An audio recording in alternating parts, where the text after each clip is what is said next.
इस इंसान ने भारत को आर्थिक मंदी से तब बाहर निकाल लिया था जब देश के पास मात्र 3-4 हफ्ते का सामान आयात करने भर की विदेशी मुद्रा बची हुई थी।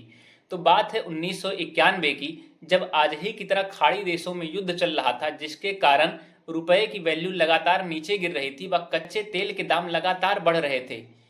स्थिति को देखते हुए वर्तमान prime minister PV Narasimha Rao ji के हाथ पांव फूलने लगे थे। तब संकट मोचन बनकर एक अर्थशास्त्री सामने आता है, जिसे हाल ही में वित्त मंत्री भी नियुक्त किया गया था।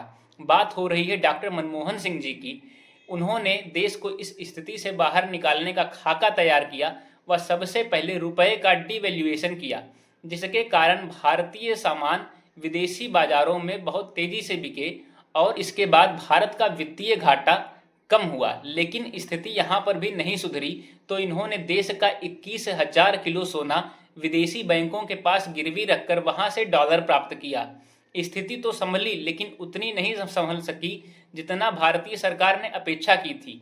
तब भारतीय गवर्नमेंट आईएमएफ के पास में लोन के लिए जाती है, लेकिन आईएमएफ भारत को लोन अपनी शर्तों पर देने के लिए राजी होता है।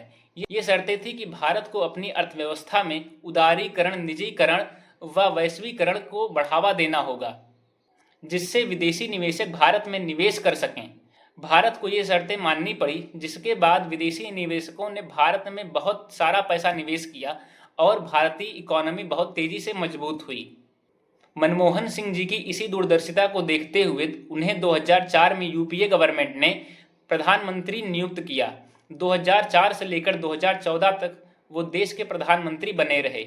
इनके कार्यकाल में देश ने विकास की वो रफ्तार पकड़ी थी जो देश आज तक नहीं पकड़ पाया है। सोचिए, देश का ऐसा प्रधानमंत्री जो बोलता तो बहुत कम था, लेकिन उसके लिए गए फैसलों ने देश की आर्थिक स्थिति को बहुत हद तक मजबूत किया है।